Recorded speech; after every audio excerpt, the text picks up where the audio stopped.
Pendant le ramadan, tous les ans, pendant ce mois-là, il y a ce qu'on appelle un énorme trafic de tiramisu et de briques qui se met en place naturellement. C'est-à-dire, ce sont des femmes qui sont à la tête de ce grand trafic pendant le ramadan.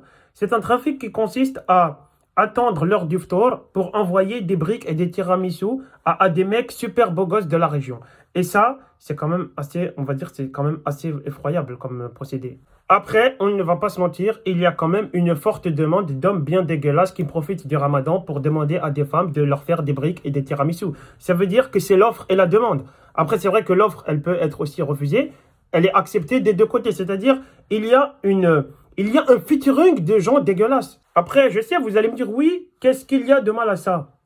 Mais oui, qu'est-ce qu'il y a de mal à ça? C'est tout simple. C'est-à-dire que cette nourriture, ces tiramisu et ces briques qui sont donnés, ce ne sont pas donnés, ils ne sont pas donnés pour nourrir des gens démunis, ils ne sont pas là pour donner à manger à ceux qui n'ont pas de nourriture. Non, c'est de la nourriture donnée dans un objectif de plaire à quelqu'un pour qu'il nous plaise en retour.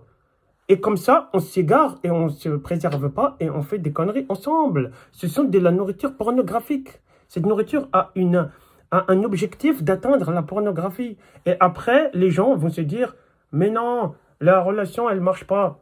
La relation, elle était pas bien du tout, hein. En plein ramadan, drague culinaire, pornographisme et tout, en plein ramadan, je suis désolé, ça ne fonctionne jamais.